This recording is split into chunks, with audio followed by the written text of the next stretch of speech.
Master Shivraj, को रखा है, आप इस तो ट्रेड क्यों डील को नहीं किस तरह से विश्वास देख करना? रहे हैं? यहाँ पर विपक्ष भ्रम फैला रहा है, या फिर जो सरकार कह रही है कि डेयरी और कृषि उसे हमने संरक्षित किया है इस ट्रेड डील से?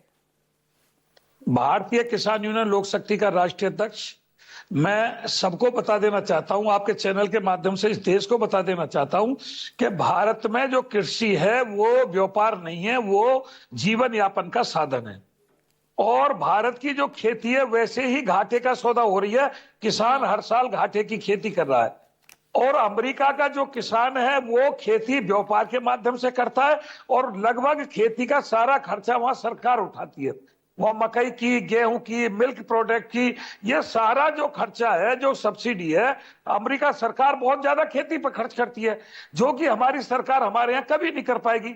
हमारे यहाँ बहुत छोटा किसान है, लगभग 1 हेक्टेयर के नीचे का किसान रह गया बंटवारे में, और अमेरिका में बड़े बड़े किसान हैं। और हमारे देश की जो मौसम है, हमारे देश की जो जलवायु है, पूरे हिंदुस्तान में जगह जगह अलग अलग तरीका की है। हमारे यहाँ गेहूं, धान, कपास, दलहन, तिलहन सब, मतलब जिस पे भी सरकार चाहे, जिस खेती को बढ़ावा देना चाहे, सारी खेती अपने देश में हो सकती है। अगर ये खेती की जो फसल बाहर से जितना आयात पर खर्चा करेंगे, उतना अपने देश के किसानों पर खर्चा करके और विदेश को निर्यात करें, तो देश भी फायदा में होगा और किसान भी बढ़ेगा। हमारे देश में बाहर से कोई चीज आयात करने की आवश्यकता ही नहीं पड़ेगी। ये कभी कभी पाम ऑयल आयात कर लेते हैं, कभी दलहन आयात कर लेते हैं, उस चीज को अपने देश में बढ़ावा देना। हमारे यहाँ का छोटा किसान है, घाटे की खेती कर रहा है, और वैसे ही घड़रोज और जंगली जानवरों का परेशानी है। किसानों को क्यों नहीं सुनते आप? मैं रोनिजा गांव पर यमुना विकास प्राधिकरण के खिलाफ 8 महीने से धरने पे बैठा हूं। यमुना एक्सप्रेस वे का वो आवासीय प्लॉट देने के लिए मना कर रहे हैं, जबकि 2008 में प्लॉट तय हुआ था। इसी प्रकार सोनभद्र में, भैंसावर जिले में चकबंदी की अनियमितताओं को लेकर के 9 महीने से धरने पे बैठे हैं। नहीं, यहाँ तो अमेरिका के कृषि मंत्री ये कह रहे हैं कि भाई सुनती क्यों नहीं है सरकार? किसानों से वार्ता क्यों नहीं करती? जब तक किसान प्रतिनिधियों से वार्ता नहीं करेंगे, इनकी समझ में ही नहीं आएगा। ये पढ़े लिखे लोगों से वार्ता करते हैं। भाई पत्रा में न्यो और कुरबा डूबो क्यों? पढ़ाई लिखाई क्या कहती है और वास्तविकता जमीन स्थिति क्या कहती है? वो जमीन स्थिति और पढ़ाई लिखाई अलग है ना। इनके बीच में तो किताब पढ़े हुए लोग बैठते हैं, जो किताबों में पढ़ लिया वो इन्होंने कह दिया।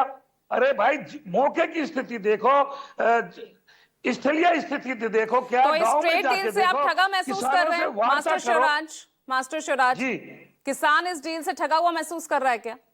बिल्कुल। हम तो किसान, हिंदुस्तान का किसान तो अमेरिका की बाहर झेल नहीं पाएगा। मोदी जी झेल जाए, अमित शाह झेल जाए, पीयूष गोयल झेल जाए, राजनाथ जी झेल जाए, ये अलग चीज है, लेकिन हिंदुस्तान का किसान अमेरिका की बाहर। गोपाल अग्रवाल, मैं चाहूंगी अब आप रिस्पॉन्ड कीजिए प्लीज।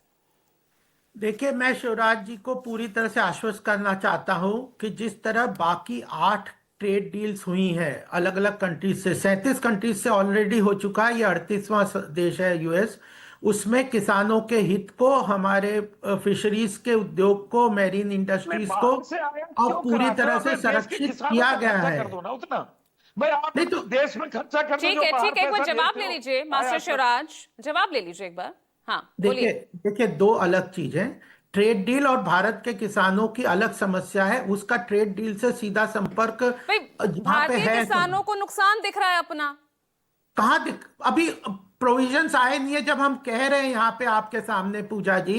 नहीं, वहां की कृषि मंत्री कह तो रही है कि भाई अमेरिकी किसानों, ग्रामीण अर्थव्यवस्था को सीधा यहाँ से आर्थिक लाभ हो रहा है। भारत में बादाम, पिस्ता, कपास, सोया जैसे उत्पादों की मांग बढ़ेगी, आयात होगा उनका, उनकी बात मानना चाहते।